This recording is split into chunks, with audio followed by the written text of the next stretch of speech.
नमस्कार बेटा जी। मैं एल.आर. सुथार श्री राम एकेडमी के डिजिटल प्लेटफॉर्म पर आपका स्वागत करता हूं। आज का जो अपना चैप्टर रहेगा बेटा वो है कॉम्प्लेक्स नंबर। कॉम्प्लेक्स नंबर जो चैप्टर है उससे हर साल जेई में क्वेश्चन पूछे जाते हैं। हर साल क्वेश्चन आता ही आता है, कंफर्म सी बात है।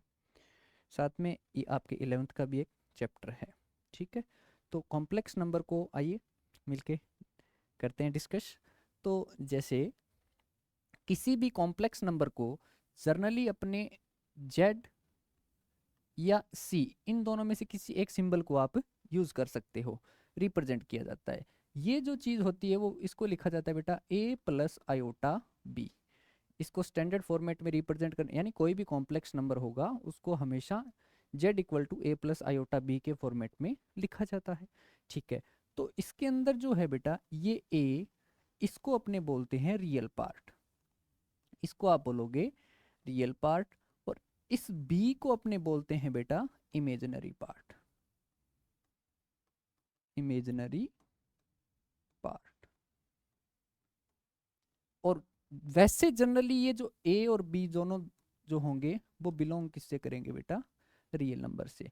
तो कॉम्प्लेक्स नंबर को रिप्रेजेंट करने का तरीका ए प्लस आयोटा बी, जिसमें इस पार्ट को रियल पार्ट बोलेंगे, इस पार्ट को इमेजिनरी पार्ट बोलेंगे, और ए और बी दोनों के दोनों क्या है, रियल नंबर है बेटा। तो इसका मतलब क्या हुआ सर, जैसे कुछ भी अपने एग्जाम्पल लेते हैं, जैसे एग्जाम्पल लिया मैंने Z equal to 2 + 3 iota, 2 + 3 iota. इसको आप ध्यान से देखो बेटा, इसमें ये 2 तो कौन सा पार्ट है, रियल पार्ट, और 3 कौन सा पार्ट है, इमेजिनरी पार्ट। तो ये किसका एग्जाम्पल हो गया बेटा, एक कॉम्प्लेक्स नंबर का हो गया। फिर इसी में अगर अपने आगे बढ़ते हैं थोड़ा, जैसे अपने जनरली एक एग्जाम्पल और लेते हैं, जेड इक्वल टू, जैसे मैंने इसको लिख दिया ओनली 2, इतना ही रखते हैं इसको, मैंने क्या लिख दिया इसको, ओनली 2। तो अब मैं आपसे पूछता हूँ क्या ये कॉम्प्लेक्स नंबर है। आप बोलोगे सर इसके अंदर जो इमेजिनरी पार्ट है वो तो अपने को दिखाई ही नहीं दे रहा। बिल्कुल है बेटा, वो इसमें लिखा किस टाइप से हुआ है, 0 आयोटा लिख दो, ये हो गया रिप्रेजेंट। तो इसके अंदर इमेजिनरी पार्ट है ही नहीं बेटा, इमेजिनरी पार्ट नहीं है तो इसका मतलब ये कॉम्प्लेक्स नंबर तो होगा ही होगा। बट इसको एक अलग नाम दे दिया गया, प्योरली रियल कॉम्प्लेक्स नंबर। ये क्या है, प्योरली रियल, क्योंकि ओनली रियल पार्ट होगा तो प्योरली रियल हो जाएगा। तो क्या सर इसका मतलब जेड इक्वल टू आपको दे दिया 2 आयोटा, ऐसे दे दिया बेटा मान लो आपको, तो ये भी एक कॉम्प्लेक्स नंबर है। इसके अंदर रियल पार्ट 0 है और इमेजिनरी पार्ट है, तो इसको बोलोगे प्योर इमेजिनरी कॉम्प्लेक्स नंबर हो जाएगा। तो इसका मतलब क्या हुआ सर कि सभी, क्या सभी नंबर्स जो अब तक अपने पढ़ते आ रहे थे वो सारे कॉम्प्लेक्स नंबर है। मैं कहूँगा बिल्कुल है। कैसे सर, जैसे आप बोलोगे सर ये जो 2 है ये तो नेचुरल नंबर में आता है, होल में भी आता है और इंटीजर में भी आता है, बट ये क्या है, कॉम्प्लेक्स नंबर। तो इसका मतलब क्या हुआ बेटा, कि इसका मतलब ये हुआ कि सबसे जो बड़ा नंबर सिस्टम हो गया, अपने अब तक दिमाग में था कि रियल नंबर होता है, बट अब रियल नंबर से भी जस्ट बड़ा कौन हो जाएगा, कॉम्प्लेक्स नंबर।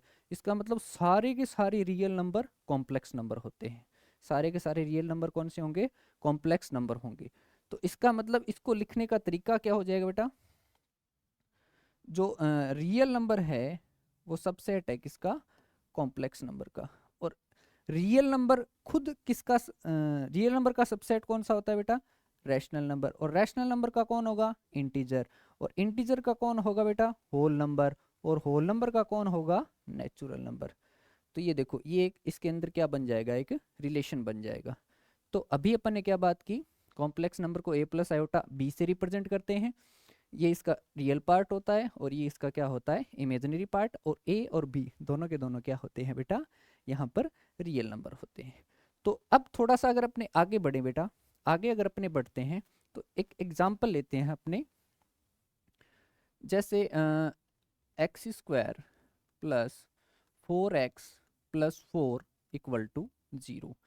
ये आपको आराम से इसका पता लग रहा है भी, x + 2 का ये होल स्क्वायर है इक्वल टू 0। तो यहाँ से जो x की वैल्यू आ गई वो क्या आ गई, -2। ये अपन ने एक क्वाड्रेटिक का एग्जाम्पल लिया।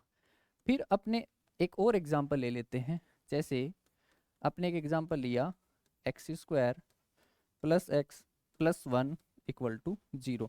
अगर आप इसका डी निकालोगे, विभक्ति कर डिस्क्रिमिनेट, वो होता है बी स्क्वायर माइनस 4ac। तो जो डी की जो वैल्यू आ रही है यहाँ पे क्या आएगी बेटा, 1 का स्क्वायर माइनस 4, 1 और 1। तो अगर आप ध्यान से देखो तो डी की वैल्यू कितनी आ गई, -3। इसका मतलब डी जो है वो है लेस देन है 0 से। इसका मतलब डी जो है वो क्या हो गया बेटा, नेगेटिव। और आपको पता है, आपने 10th क्लास में पढ़ा होगा कि जब डी की वैल्यू नेगेटिव आ जाती है तो वो जो क्वाड्रेटिक है अपने को रूट देगी, वो कौन से देगी, इमेजिनरी, और अपने उसमें वहाँ छोड़ देते थे। लेकिन अब अपने पास जब इमेजिनरी नंबर सिस्टम है तो उसमें अपने थोड़ा आगे बढ़ सकते हैं। तो यहाँ पर डी नेगेटिव आने से इसके रूट कौन से आएंगे, इमेजिनरी। और इसी के लिए अपने किसको पढ़ते हैं, इमेजिनरी नंबर सिस्टम को पढ़ते हैं। ठीक है, अब देखो बेटा, अब थोड़ा सा इसमें और आगे बढ़ते हैं। जैसे इससे पहले जो अपने यहाँ तक डिस्कस हो गया, अब जो कॉम्प्लेक्स नंबर होता है वो कैसे होता है, z equal to A plus iota B. अब इसमें ये जो नई चीज आई है वो अपने पास क्या आ गई बेटा, ये आयोटा आ गया। नई चीज आई है वो क्या आ गया अपने पास, आयोटा है। तो अगर अपने इसको सॉल्व करें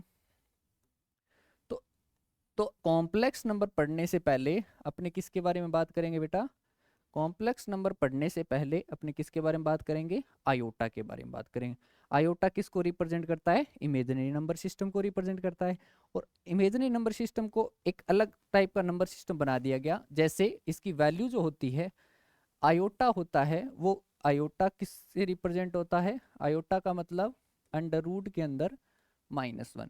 फिर आपको कोई कहता है कि सर आयोटा स्क्वायर बताओ, तो आपको बताए अंडर रूट -1 और अंडर रूट -1, इसकी वैल्यू क्या आएगी, -1। आयोटा की पावर 3 है, उसकी जो वैल्यू आएगी बेटा वो क्या आएगी, उसको अगर आप ऐसे लिखो तो ऐसे लिख दो, iota square into iota. Iota square की वैल्यू है -1 और ये खुद आयोटा है ही, इसकी जो वैल्यू आ गई वो क्या आ गई बेटा, माइनस आयोटा। और आयोटा की पावर 4 इसको लिखा जाता है, ऐसे लिख सकते हैं ना, पावर को तोड़ के। यहाँ पर पावर 4 है तो इसको अपन ने क्या लिख दिया, iota square into iota square. तो ये जो चीज़ है वो हो जाएगी -1 इंटू -1 इक्वल टू 1। फिर अपने बात करते हैं आयोटा की पावर 5 की। आयोटा की पावर 5 को आप लिखोगे आयोटा की पावर 4 इंटू आयोटा की पावर 1। और आयोटा की पावर 4 की जो वैल्यू है वो कितनी है बेटा, 1, और ये एज इट इज रहेगा आयोटा। तो अपने पास क्या आ गया बेटा, आयोटा। आयोटा की पावर 6, इसको आप लिखो आयोटा की power 4 into iota square. Iota की पावर 4 की वैल्यू 1 और आयोटा स्क्वायर की वैल्यू -1, तो ये आएगा -1। फिर आयोटा की पावर 7, ये क्या होगा बेटा, आयोटा की पावर 4 इंटू आयोटा स्क्वायर। तो आयोटा की पावर 4 की जो वैल्यू होगी वो क्या होगी बेटा, 1, और आयोटा स्क्वायर की वैल्यू वापस से क्या हो जाएगी, सॉरी यहाँ पे होगा आयोटा क्यूब।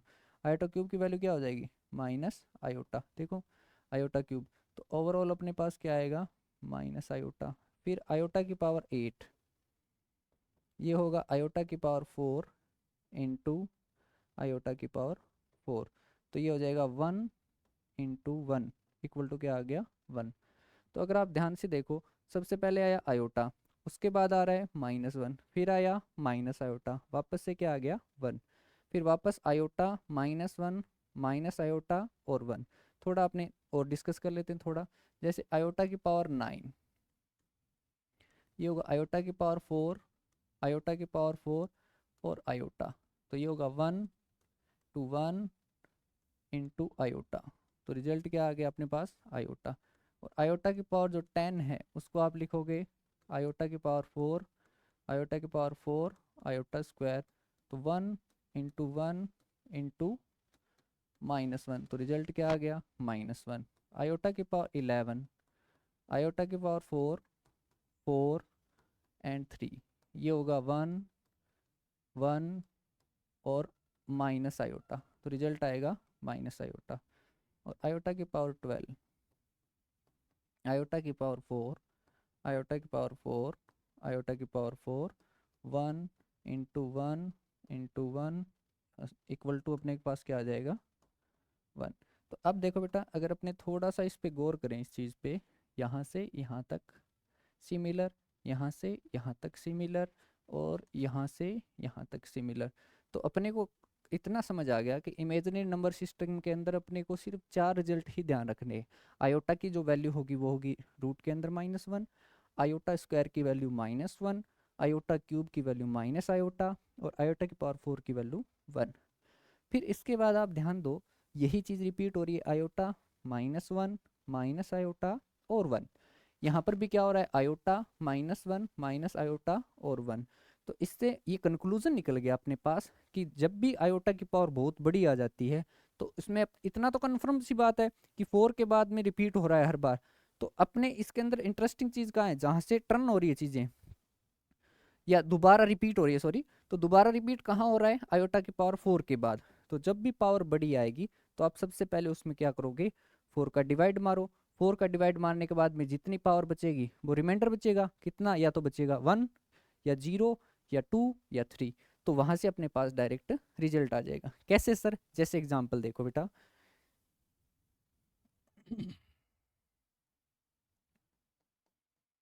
एग्जाम्पल देखो, जैसे मैंने बोल दिया आयोटा की पावर 201, तो इसको मैं ऐसे लिख सकता हूँ, आयोटा की power 4 into 25 plus 1, sorry 8 into 25 plus 1। तो ये देखो, इस 201 को अपने कैसे तोड़ा, 8 इंटू 25 प्लस 1। और अगर इसी को अपने थोड़ा सा और चेंज, एक सेकंड बेटा, इसको थोड़ा और चेंज करते हैं, जैसे आयोटा की पावर 4 इंटू 50 प्लस 1।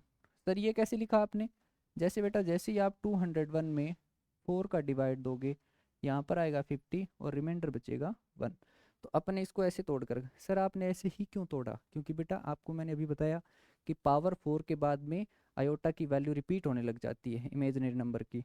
तो आपको इतना समझ आ गया, इसको ऐसे लिखो, आयोटा की पावर 4 इंटू 50 इंटू आयोटा की पावर 1। तो आपको पता है इस इतने की जो वैल्यू है वो तो क्या आएगी बेटा, 1 इंटू आयोटा। तो इसका मतलब आयोटा की पावर 201 वो किसके इक्वल आ गया बेटा, आयोटा।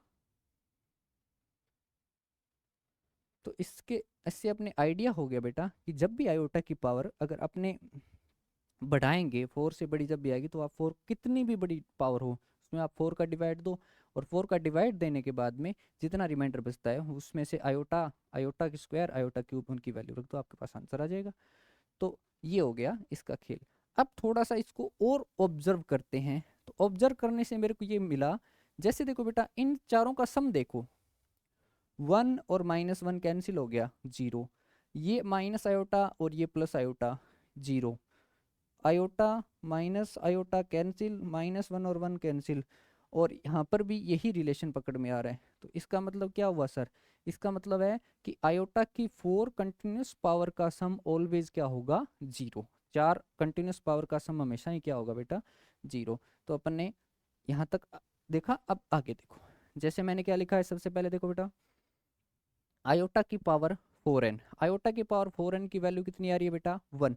सर ये कैसे, क्योंकि 4n, अच्छा सर n यहाँ पर क्या होगा, n बिलोंग्स टू इंटीजर, कोई भी इंटीजर होगा बेटा। 4 का कोई मल्टीपल है, 4 है, 8 है, 16 है, 20 है, उन सब की वैल्यू क्या आएगी, 1। फिर अपने है आयोटा की power 4n plus 1, 4n plus 1, 4 का कंप्लीट डिवाइड हो गया, उसके बाद में रिमाइंडर कितना बचेगा, 1। और आयोटा की पावर 1 मतलब आयोटा। फिर आयोटा स्क्वायर की जो वैल्यू होती है वो कितनी होती है, -1। आयोटा क्यूब की वैल्यू कितनी होती है, माइनस आयोटा। 1 अपॉन आयोटा वो किसके इक्वल होता है बेटा, माइनस आयोटा। इसमें कोई मैथ्स नहीं है, इसको सिंपली कैलकुलेट किया गया है, इसको रैशनलाइज कर दिया बेटा। तो यहाँ पर आप एक चीज़ ध्यान रखना, जब भी डिनोमिनेटर में आयोटा आ जाए तो सबसे पहले उसको रैशनलाइज करके न्यूमरेटर में लेके आओ। सर क्यों, क्योंकि आयोटा ऐसे ऐसे याद रखो ट्रिक की तरह, आयोटा को डिनोमिनेटर में रहना पसंद नहीं है, इसका घर हमेशा ऊपर वाले माले में है, ठीक है। तो इसको कैसे सोल्व करोगे, जैसे 1 अपॉन आयोटा है, 1 अपॉन आयोटा है, इसको आप आयोटा से ही मल्टीप्लाई करो, तो ऊपर आ गया आयोटा और डिनोमिनेटर में आ गया आयोटा स्क्वायर। तो आयोटा अपॉन आयोटा स्क्वायर की जो वैल्यू है वो क्या होती है बेटा -1। तो इसको आप ध्यान से देखो, ये क्या आ गया माइनस आयोटा, यानी 1 अपॉन आयोटा को अपने क्या लिख सकते हैं माइनस आयोटा। क्यों लिखा? क्योंकि रैशनलाइज कर दिया गया इसको। फिर अपने आता है sum of 4 consecutive power of iota equal to 0। ये अपने अभी भी बात हुई है, जैसे iota, iota square, iota cube, iota की पावर 4, वो किसके इक्वल आ जाएगा? 0 के इक्वल आ जाएगा। जैसे ये तो आयोटा हो ही गया, प्लस आयोटा स्क्वायर की वैल्यू -1, और आयोटा क्यूब की वैल्यू क्या होती है सर माइनस आयोटा, और आयोटा की पावर 4 की वैल्यू कितनी होगी 1। देखो ये आपस में कैंसिल और ये आपस में कैंसिल, तो इसका जो रिजल्ट है वो किसके इक्वल आ जाएगा बेटा? 0 के इक्वल आ जाएगा। तो आयोटा के बारे में 2-3 चीज़ें अपन ने पढ़ा। आयोटा अगर 4 का मल्टीपल है उसकी वैल्यू 1 आएगी, 4 कॉन्जुगेटिव पावर का सम ऑलवेज 0 होगा, और आयोटा की पावर अगर बहुत बड़ी आती है उसमें 4 का डिवाइड दो और जो रिमाइंडर बचेगा उसे डायरेक्ट आप एज ए वैल्यू लिख सकते हो। ठीक है, अब आगे बढ़ते हैं बेटा। नेक्स्ट अपने पास है एक क्वेश्चन लिखा है मैंने, क्या लिखा है कि the value of the sum of 13, इसका मतलब होता है समेशन। समेशन का मतलब कंटिन्यूसली सम को रिप्रेजेंट करता है। ये n 1 से लेके 13 तक है, और ये है आयोटा की पावर n प्लस आयोटा की पावर n प्लस 1, और जहाँ पर आयोटा किसको रिप्रेजेंट कर रहा है? अंडर रूट में -1 को रिप्रेजेंट कर रहा है। तो इसको अगर अपने सोल्व करेंगे तो इसको ओपन करेंगे तो बेटा आपको पता है ये कुछ इस टाइप से ओपन होगा, जैसे आयोटा की n की जगह अगर 1 रखोगे तो ये हो जाएगा आयोटा प्लस आयोटा स्क्वायर, फिर n की वैल्यू आप यहाँ पर 2 रखो तो ये आएगा iota square iota cube plus iota cube iota की power 4 dash dash dash. Last में आयोटा की पावर कितनी आएगी बेटा? 13 प्लस आयोटा की पावर 14, ये आ गया। अब इनको आप एक साथ और लिखो, जैसे आयोटा की पावर यहाँ पर कितनी है बेटा 1, यहाँ पर कितनी है 2, यहाँ पर कितनी है 3, अप टू 13। 13 तक इसको ऐसे लिखो, आयोटा की पावर 1, आयोटा की पावर 2, आयोटा की पावर 3 डैश डैश आयोटा की पावर 13। एक हुआ ये, दूसरा अपने पास क्या होगा प्लस, नेक्स्ट होगा ये आयोटा स्क्वायर से कहाँ तक जा रहा है बेटा?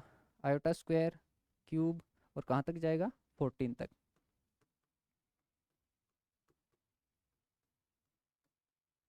डैश डैश डैश, और ये आ गया आयोटा की पावर 14। अब देखो बेटा अभी अभी अपनी बात हुई है भी 1 से लेके 4 पावर तक क्या हो गया 0, फिर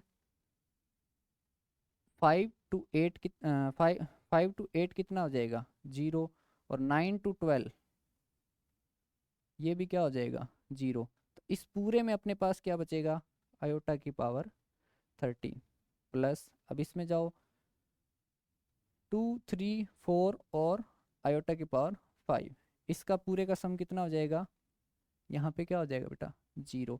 फिर जो पावर आएगी वो क्या आएगी यहाँ पे बेटा? क्या 5, देखो 2 3 4 5, फिर कौन आएगा 6 7 8 9, फिर आएगा 10 11 12 13। तो इनका सम भी क्या हो जाएगा 0, और इनका सम भी क्या हो जाएगा 0। लास्ट में कौन बचेगा? आयोटा की पावर 14 बचेगा। तो अब देखो बेटा यहाँ बचा आयोटा की पावर 13, यहाँ क्या बचा आयोटा की पावर 14। अब पावर 13 है, इसमें 4 का डिवाइड दोगे तो ये आयोटा ही हो जाएगा, प्लस और इसमें दोगे तो ये हो जाएगा आयोटा स्क्वायर। तो आयोटा 12 में कंप्लीट डिवाइड जाएगा, तो ये तो बचा आयोटा, ये बचेगा आयोटा स्क्वायर की वैल्यू कितनी होती है -1। तो इसका जो फाइनल जो आंसर आएगा अपने पास क्या आएगा आयोटा -1, वो अपना क्या हो जाएगा आंसर हो जाएगा। ठीक है, अब नेक्स्ट एक और क्वेश्चन पे बात करते हैं अपने।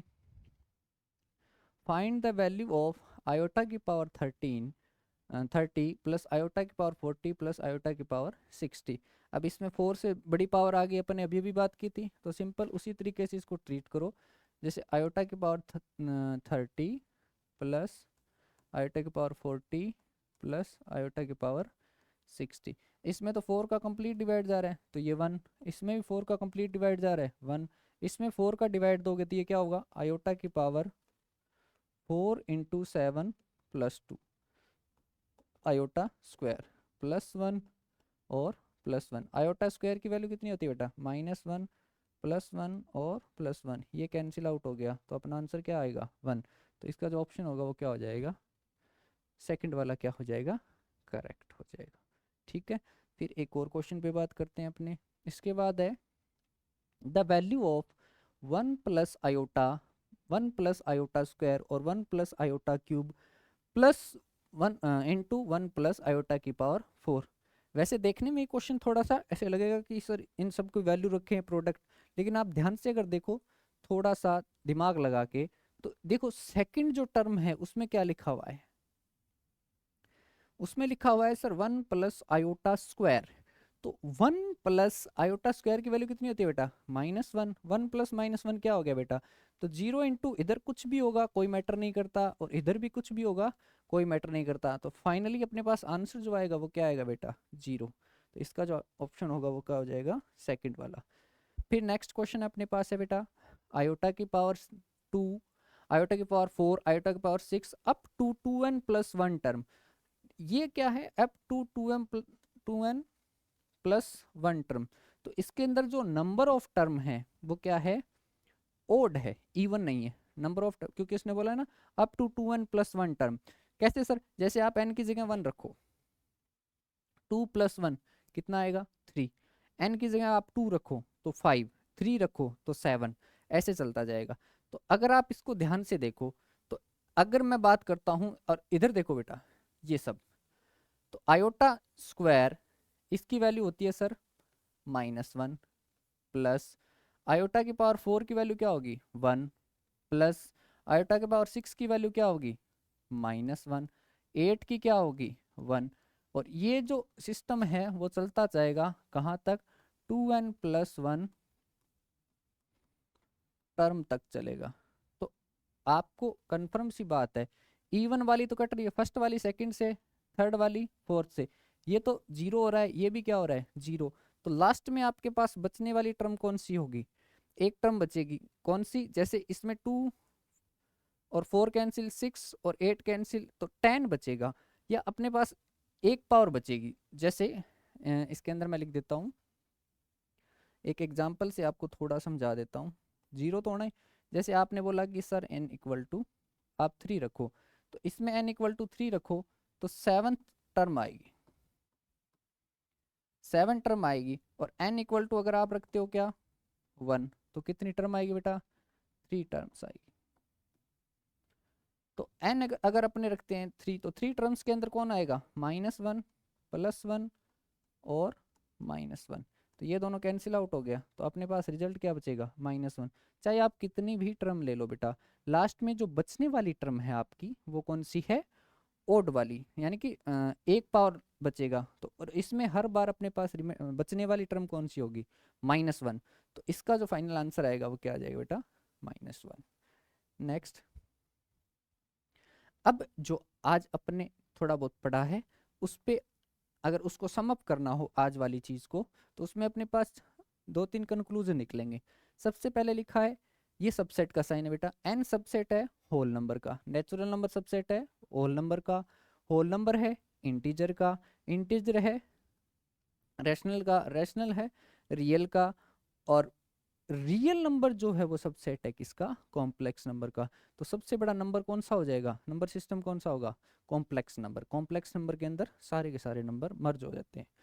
फिर इसके बाद मैंने एक लाइन लिखी है बेटा, 0 is purely real as well as purely imaginary. अब अभी अपन ने बात कर रहे थे, एग्जाम्पल ले रहे थे इनका कॉम्प्लेक्स नंबर का, उसके अंदर देखो अगर मैं बोलता हूँ z इक्वल टू 0, तो आप इसको रियल भी बोल सकते हो प्योर, और प्योर इमेजिनरी भी बोल सकते हो। तो देखो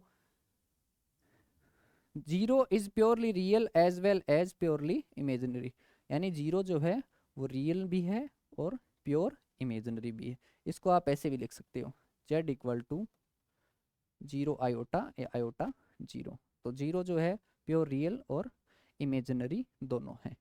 फिर इसके बाद में है कि under root A into under root B वो होगा root A B only if at least one of A और बी इज नॉन नेगेटिव, इनके अंदर कम से कम एक नॉन नेगेटिव नंबर होगा, तभी नॉन नेगेटिव नंबर होना चाहिए, अदरवाइज ये पॉसिबल नहीं होगा।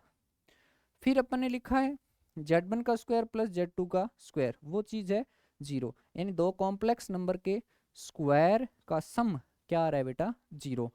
तो स्क्वायर का सम 0 आता है तो इसका मतलब सर ये हो गया कि z1 भी 0 है और z2 भी क्या है 0। तो एक चीज तो ये ठीक है, कोई दिक्कत नहीं, आप मना नहीं करे। फिर आप थोड़ा सा सोचो, z1 तो मैं ले लेता हूँ आयोटा और z2 है वो मैं ले लेता हूँ 1।